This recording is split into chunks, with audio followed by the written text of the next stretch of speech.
In this class, we study fundamental unit of life of class 9. We study in this class important question of the fundamental unit of life. Okay.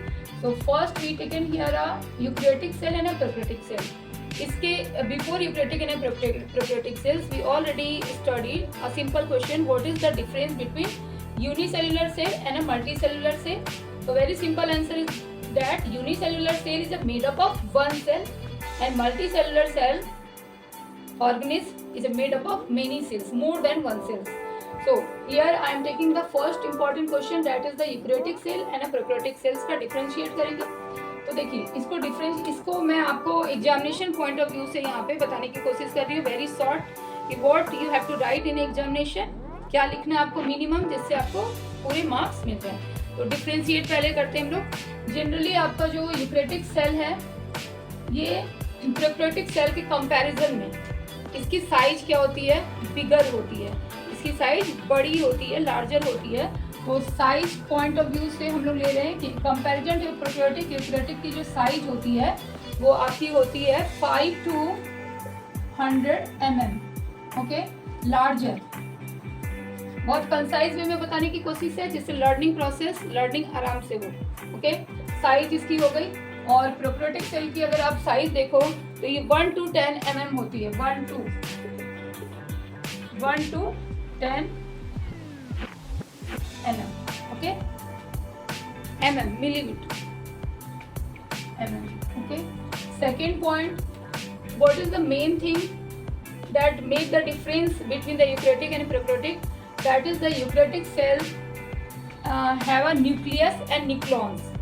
Nucleus and nucleons, these are the advanced and a complete cell. ये advanced और complete cell होते हैं because eukaryotic cells में आपके plasma membrane, nucleus, DNA, cytoplasm, ribosomes, ये mitochondria, ये सारे क्या होते हैं, प्रेजेंट होते हैं. But in sense of a differentiate हम क्या लिखेंगे यहाँ पे, eukaryotic cells, here nucleus is a present, nucleus is present, और यहाँ पे हम न्यूक्लियस को एब्सेंट लिखेंगे, absent, nucleus is absent. Okay, third point में आप इसका लिखोगे कि यहाँ पे आपके न्यूक्लियस भी प्रेजेंट होते हैं, NEOLEOUS. ओके, LEOLOUS, ये भी प्रेजेंट होते हैं आपके यहाँ पे, और इसमें एब्सेंट होते हैं. ठीक है, तो 3 डिफरेंस आपको यहाँ पे लर्न रखने हैं. एक और आप डिफरेंस यहाँ पे लिखो, आपके यूक्रेटिक सेल्स में जो होते हैं मोर देन वन क्रोमोजोम्स होते हैं, more than one chromosomes.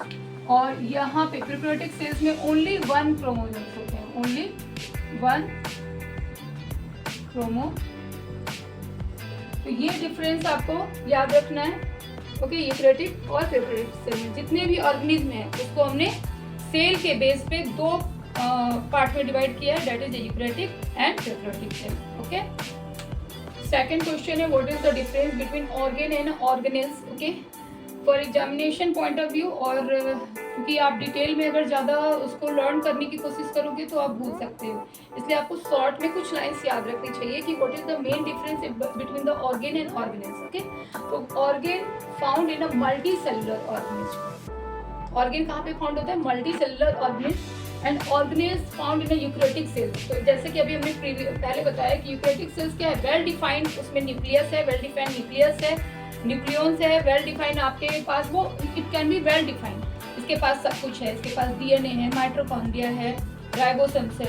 Okay, तो ये आपके ऑर्गेनेल्स यूक्रेटिक सेल्स में फाउंड होते हैं. सेकंड डिफरेंस आप याद रखो, ऑर्गेन फॉर्म्ड ऑफ टिश्यूज. कैसे बनते हैं ये, टिश्यूज से, group of tissues, and organelles made up of micro molecules and macromolecules.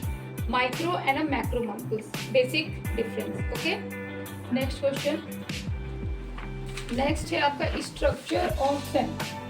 तो इसे हम सबसे फर्स्ट देखेंगे, थ्रू द बेसिस ऑफ ए, किसके बेस पे, through the base of the shape, size and activity of cell.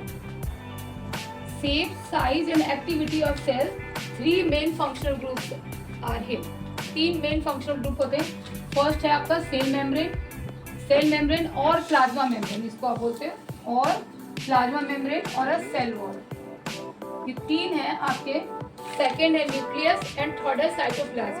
इन 3 के बेस पे ऑल द एक्टिविटीज, जो भी एक्टिविटीज होती है इनसाइड द सेल और interaction of the cell with the surrounding, all function is a based on 3 basically.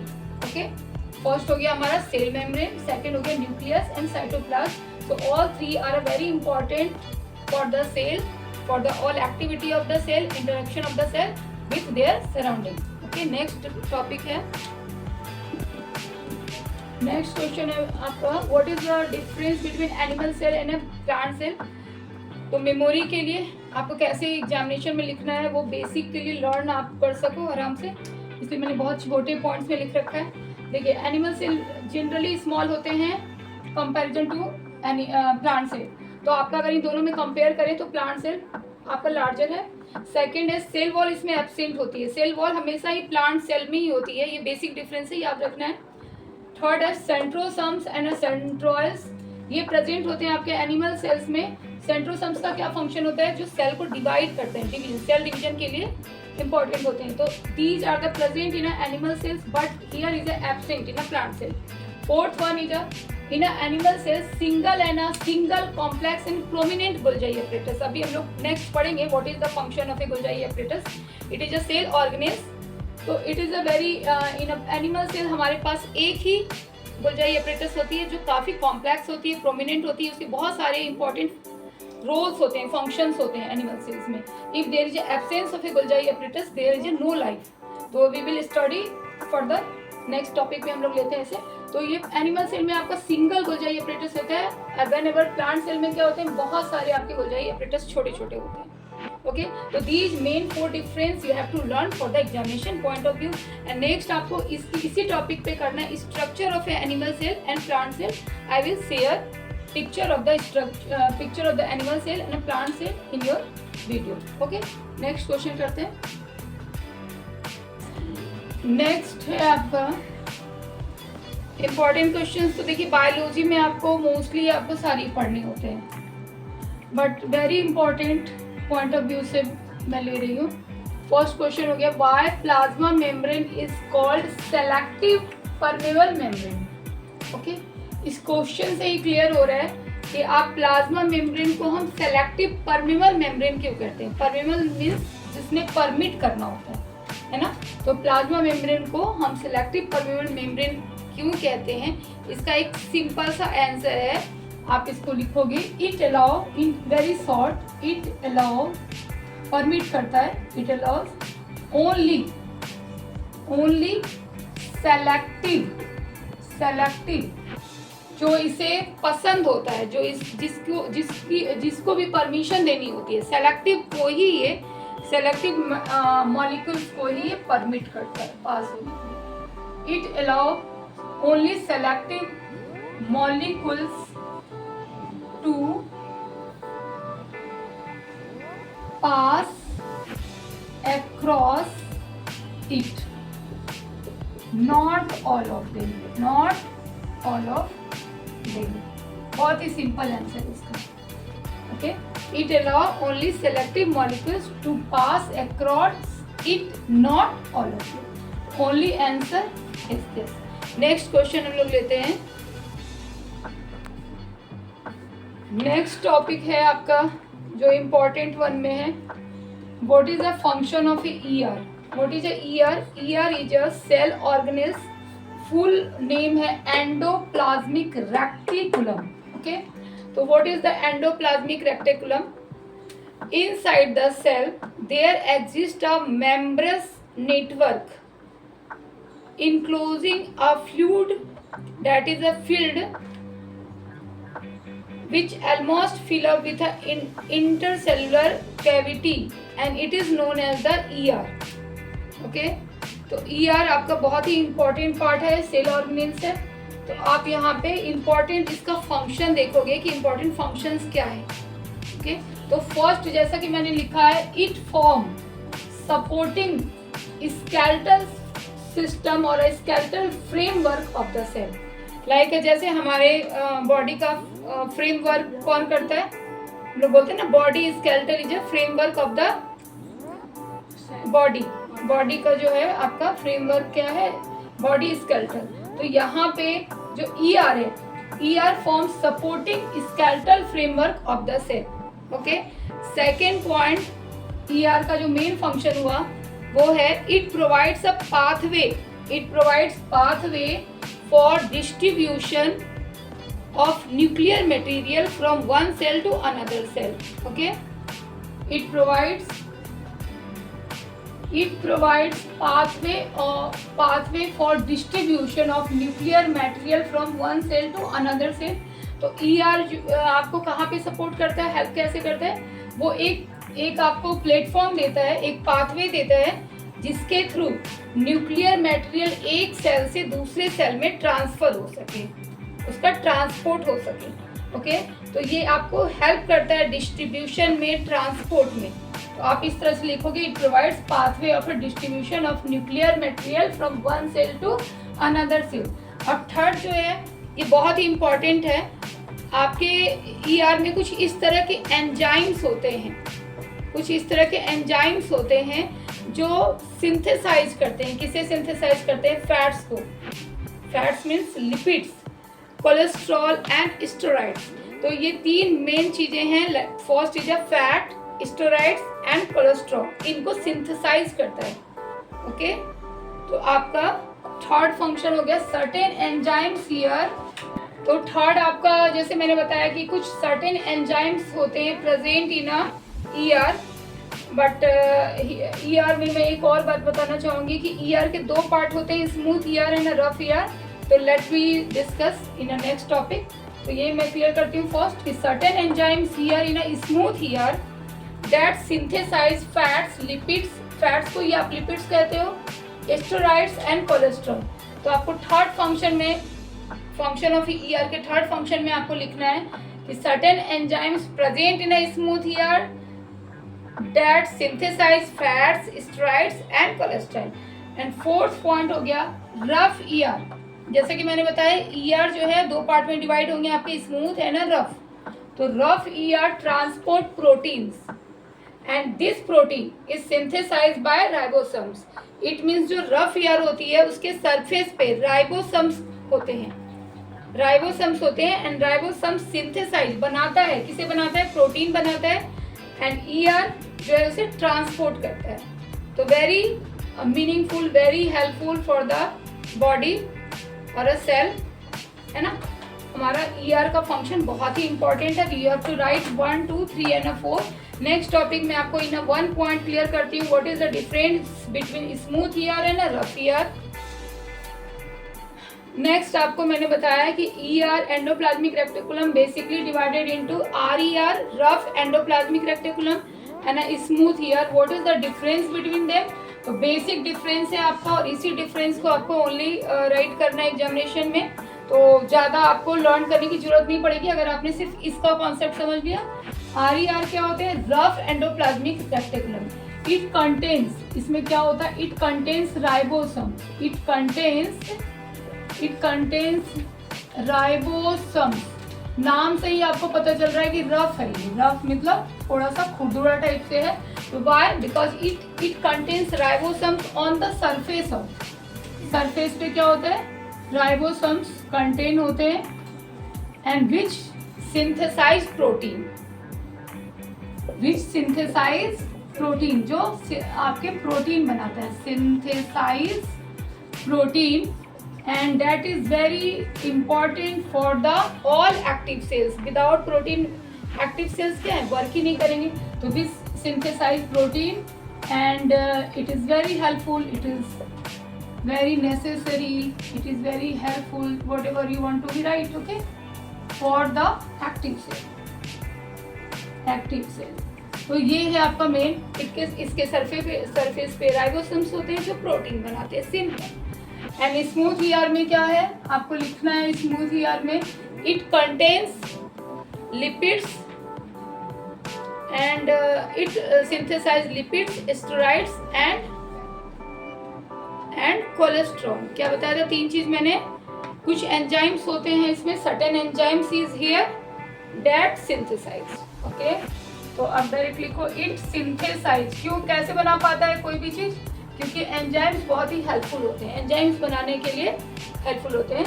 तो it synthesise fats, जिसको आप लिपिड्स भी बोल रहे हो, lipids, steroids and cholesterol. Okay, so these are the basic difference between RER and SER. Hope this point is clear. तो most commonly asked question है ये। नेक्स्ट क्वेश्चन हम लोग लेते हैं यहाँ से, क्योंकि फर्स्ट मैं आपको डिस्कस कर रही हूँ इंपॉर्टेंट क्वेश्चन, देन जो अदर क्वेश्चंस होंगे वो मैं बताऊंगी। तो नेक्स्ट हम लोग लेते हैं यहाँ पे what is the importance of lysosomes and why lysosomes is known as the suicide bag. Next है आपका question, why lysosomes known as a suicide bag और अ वेस्ट डिस्पोजल सिस्टम। तो बहुत ही कंसाइज फॉर्म में मैंने आपका आंसर ये लिखा है। देखिए लाइजोसम्स जो है, लाइजोसम आपके सेल ऑर्गेनेल्स हैं। ओके, और लाइजोसम्स क्या है, it is synthesize by the Golgi apparatus. जो अभी हम लोग पढ़ने वाले हैं कि गोल्जाई एपरेटस का भी फंक्शन क्या है, नेक्स्ट पढ़ते हैं। तो गोल्जाई एपरेटस क्या करता है, सिंथेसाइज करता है लाइजोसम्स को। What is the function of a lysosomes. तो लाइजोसम्स डिस्ट्रॉय, फर्स्ट लाइन आप लिखोगे बहुत ही कॉन्सेप्ट वे में, बहुत ही छोटे में और कॉन्सेप्चुअल वे में। Lysosome destroy foreign materials. What is the foreign materials, जो फॉरेन से आए हुए मटेरियल्स, ऐसा क्या नहीं, foreign materials is it means very harmful materials like a bacterias and viruses, जो हमारे बॉडी में एंटर कर जाती है। ओके, तो लाइजोसम्स उसको डिस्ट्रॉय करती है and protect the cell, cell को प्रोटेक्ट करती है। ओके, तो बहुत ही इंपॉर्टेंट फंक्शन है इसका। सेकेंड है लाइजोसम्स रिमूव वर्न आउट सेल, जो जख्मी सेल्स हैं, जो सेल्स आपके प्रॉपर फंक्शनिंग नहीं कर रहे हैं, पुअरली वर्किंग सेलुलर ऑर्गेनेल्स, उसको रिमूव करती है। Burn out cells and poorly working inter cellular organelles को रिमूव कर देते हैं। How, by digesting them. जैसे हम लोग फूड खाते हैं ना, व्हाटएवर वी ईट, हमारा क्या होता है, प्रॉपर डाइजेशन होता है। तो लाइजोसम्स उस तरह से प्रॉपर उसको डाइजेस्ट कर देता है। ओके, ब्रेक डाउन कर देता है। थर्ड क्या है, during break down of a cell structure, जब भी हमारा सेल स्ट्रक्चर जो आपके पुअरली वर्किंग है या वर्न आउट सेल्स है, उसके ब्रेक डाउन होते हैं, देन सेल गेट्स डैमेज, और सेल आपकी डैमेज हो जाती है। ओके, तो लाइजोसम्स में burst and enzymes eats off their own cell. तो बहुत ही खास और इम्पोर्टेंट पॉइंट्स है यहाँ पे कि during break down of cell structure when the cells gets damaged completely, lysosomes में ब्रस्ट, उसको पूरी तरह से फिनिश कर देते हैं, डिस्पोज कर देते हैं। Okay, and why, how this is possible? This is possible because lysosomes, some enzymes that secreted inside the lysosomes, and that enzymes eats up their own cell. ठीक है, अपने ही सेल्स को वो इट्स अप कर लेते हैं, कम्प्लीटली खा लेते हैं, ऐसे बोलते हैं, या फिनिश कर देते हैं। तो ये क्या होगा, दूसरे सेल्स को डिस्टर्ब नहीं कर सकता, दूसरे सेल को डिस्ट्रॉय नहीं कर सकता। तो very important function of the lysosomes. So, according to these three functions, lysosomes known as the suicide bag or a waste disposal system of the body. Okay? Next question लेते हैं हम लोग, इसके स्टॉप होते। नेक्स्ट है आपका, what is the function of a Golgi apparatus? It is also one important cell organelles. Okay? तो function आपको किस तरह से इसका लिखना है, बहुत ही इंपॉर्टेंट रोल प्ले करता है ये भी। फंक्शन देखिए, फर्स्ट आप लिखिए, बहुत शॉर्ट में लिखा है मैंने, सिक्रेटरी सिस्टम में। सिक्रेटरी सिस्टम मीन्स क्या, सीक्रेट्स होते हैं यहाँ पे, बहुत सारे एंजाइम्स यहाँ पे सीक्रेट होती है, रिलीज होती है ऑटोमेटिक। ओके, तो सिक्रेटरी हो गया इसका, एक ही वर्ड में आंसर करोगे। नेक्स्ट लिखोगे act, Golgi apparatus act as a way station और assemble area, assemble area, okay, for storage, storage, processing, packaging for various intercellular secretions, okay. तो बहुत ही इसको छोटे शब्दों में समझो तो यहाँ पे गुलजाई एपरेटस एक ऐसी जगह है, ऐसी असेंबल एरिया है जहाँ पे आपकी स्टोरेज, प्रोसेसिंग एंड पैकेजिंग, ये तीनों ही फंक्शन पॉसिबल हो पाते हैं फॉर वेरियस इंटरसेलुलर सिक्रेशंस के लिए, ओके। तो ये आप यहाँ पे लर्न रखो। थर्ड है आपका it produce enzymes, protein, cellulose and etcetera, बहुत सारी चीजें ये प्रोड्यूस करती है, ओके। फोर्थ है it involves in a synthesize of a cell wall, plasma membrane and lysosomes. इसकी जो इम्पोर्टेंस है वो इसमें भी है कि आपकी जो सेल वॉल सिंथेसाइज होती है, प्लाज्मा मेम्ब्रेन सिंथेसाइज होती है, बनती है, ओके, क्रिएशन होता है उनका, और लाइसोसोम्स, ये तीनों चीजें जो डेवलप होती है बॉडी के अंदर, उसके सिंथेसाइज में भी आपकी गुलजाई एपरेटस का फंक्शन है, रोल है। तो ये 4 पॉइंट्स आप function of a Golgi apparatus में लिखोगे। और इफ यहाँ पे क्वेश्चंस आते हैं, if there is Golgi apparatus is a dead और एंड, देन व्हाट हैपन, तो क्या होगा, इस तरह एनसीईआरटी में क्वेश्चन है, तो वहाँ पे भी आप यही चीजें लिखोगे। अगर आपके पास में गुलजाई एपरेटस नहीं होगी तो ये सारे फंक्शंस क्या हो जाएंगे, स्टॉप हो जाएंगे। तो आंसर आपका सिमिलर ही रहेगा। If there is a no Golgi apparatus in our in cell organelles or a cell, then what happens, this is, okay, clear है। next है हमारा why mitochondria is known as the power house of the cell, mitochondria, next question है आपका mitochondria known as the power house of the cell, okay, mitochondria को हम लोग power house of the cell कहते हैं, किस रीजन से कहते हैं ये समझना है आपको। तो पहले देखिए, पहले पॉइंट में आप इसका बेसिक स्ट्रक्चर लिखो। Mitochondria has a 2 membrane covering, 2 membrane covering होती है, outer covering and a inner covering. Outer covering जो होती है पोरस होती है, एंड इनर कवरिंग जो होती है डीपली फोल्डेड होते हैं, काफी अंदर तक मुड़े होते हैं, okay. It is a deeply folded and due to deeply folded it increase area for ATP generating, काफी ज्यादा एरिया होने की वजह से ये एटीपी को जनरेट कर पाते हैं। व्हाट इज एटीपी, तो एटीपी आपकी होती है एनर्जी करेंसी, काफी ज्यादा एनर्जी, ओके। इसका फुल फॉर्म जो है आपका adenosine, A for adenosine and T for triphosphate, P for phosphate, triphosphate. तो this is energy currency, huge energy होती है यहाँ पे एटीपी मॉलिक्यूल्स में। तो ये किस वजह से आपकी फॉर्म हो पाती है, क्योंकि इसके पास काफी एरिया हाई है, ज्यादा इंक्रीज एरिया है, ओके। नेक्स्ट हम लोग लिखेंगे इट जनरेट्स एनर्जी। तो ऑब्वियसली ये एनर्जी जनरेट कर रहे हैं बिकॉज एवरी लाइफ प्रोसेस के लिए एंड मैकेनिकल वर्क के लिए, केमिकल रिएक्शंस के लिए हमारे बॉडी को क्या चाहिए होता है, एनर्जी। तो हमारी सेल्स को क्या चाहिए होती है, एनर्जी वर्क करने के लिए।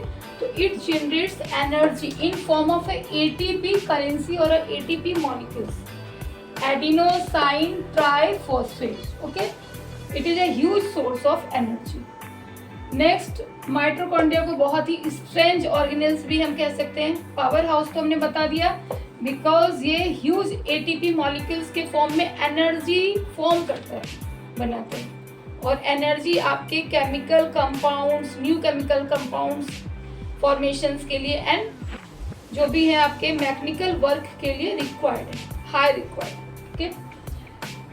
थर्ड, बहुत ही स्ट्रेंज ऑर्गेनेल्स है, why, because it has a own DNA.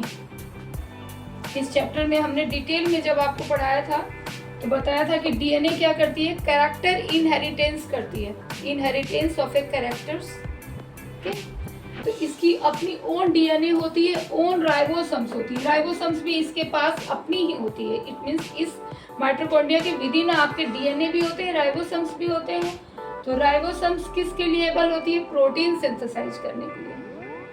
तो इसके पास mitochondria is a huge protein, okay, and this features make mitochondria very powerful, very strange and very important for the cell.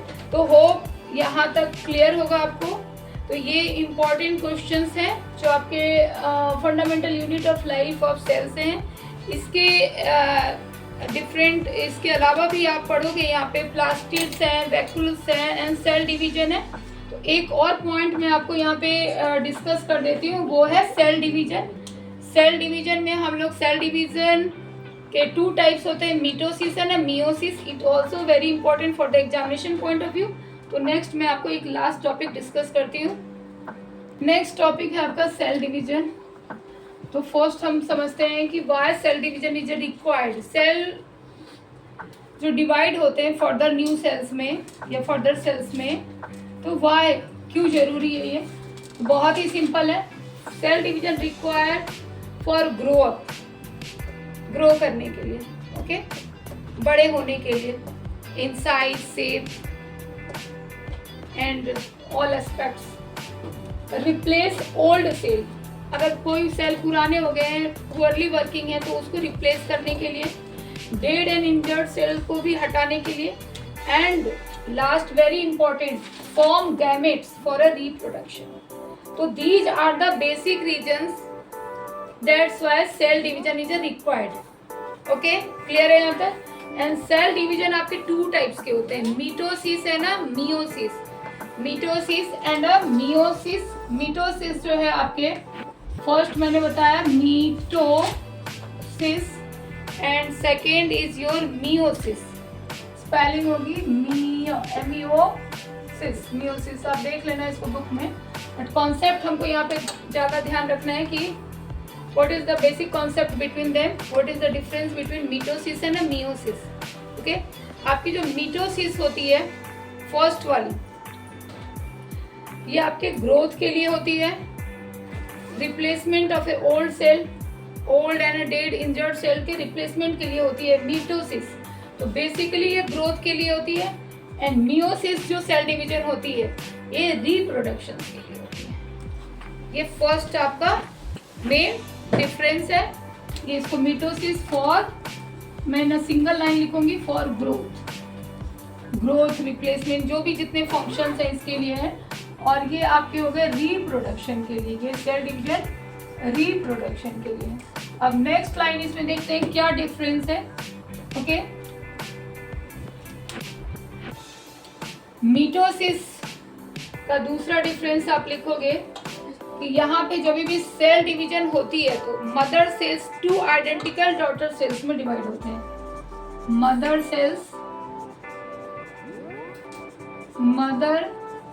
Cell आपके 2 identical daughter cell में divide होते हैं, ठीक है, daughter cell में डिवाइड होते हैं 2। And these daughter cells have same number of chromosomes as in a mother cells. Like a mother cells में जितने भी chromosomes होते हैं, ओके, उतने ही chromosomes आपके daughter cells में होते हैं, simple. And here in a meiosis में मदर सेल्स जब आपके 2 आइडेंटिकल डॉटर सेल्स में डिवाइड होते हैं, तो what ever the chromosomes in a mother cells, that is the exactly half in a daughter cell, okay. Like अगर mother cells में 10 chromosomes है तो यहाँ पे हाफ हो जाएंगे, 5 हो जाएंगे। बट मिटोसिस में अगर यहाँ पे भी 10 है तो यहाँ पे भी आपके 10 रहेंगे, इक्वल नंबर ऑफ क्रोमोसोम्स रहेंगे। What is the function of the chromosomes? Chromosomes क्या होते हैं आपके? क्रोमोसोम्स में आपके 2 कंपोनेंट्स होते हैं बेसिकली, डीएनए एंड प्रोटीन, है ना। और क्रोमोसोम्स आपके इनहेरिटेंस को, डीएनए जैसे हमने बताया था, inheritance of a parents to their child, तो उसको वो क्या करता है, कैरी करता है। तो क्रोमोसोम्स में ये आपके मेन बेसिक 2 कंपोनेंट्स होते हैं, that is a DNA and a protein, that is very required for the production, for the growth, everything, okay. So hope this class is very clear to all of you. तो next class में हम लोग next topic के साथ मिलते हैं, तब तक के लिए बाय बाय।